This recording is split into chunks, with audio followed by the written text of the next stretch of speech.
അല്ല, റോസിന് മുമ്പ് ആരോടെങ്കിലും ഇഷ്ടം തോന്നിയായിരുന്നോ? ഉണ്ട്, പണ്ട് പഠിക്കുന്ന കാലത്ത്. ഇതുപോലെ അതും അപ്പം സമ്മതിച്ചില്ല. ആരാണ് അവൻ? അവനിപ്പോ എവിടെയുണ്ട്? അദ്ദേഹം ഇപ്പൊ എവിടെ ഉണ്ടാവോ? അറിയില്ല. എന്നാലും ജോസുട്ടി ആള് കൊള്ളാലോ. എനിക്കൊരു ഇഷ്ടമുണ്ടെന്ന് അറിഞ്ഞപ്പോ മുഖം പറയുന്നുണ്ടില്ലേ. മായുന്നല്ലോ മാനത്തെ പൊൻതിരി വാർന്നു പോ,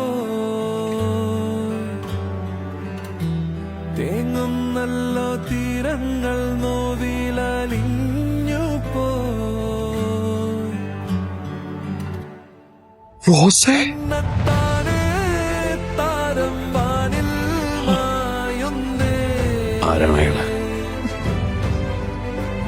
സുധീർ, ഞാനൊന്ന് പറഞ്ഞിരുന്നില്ലേ എന്റെ കൂടെ പഠിച്ച. അവനായിട്ട് ബന്ധമുണ്ടായിരുന്നെങ്കിൽ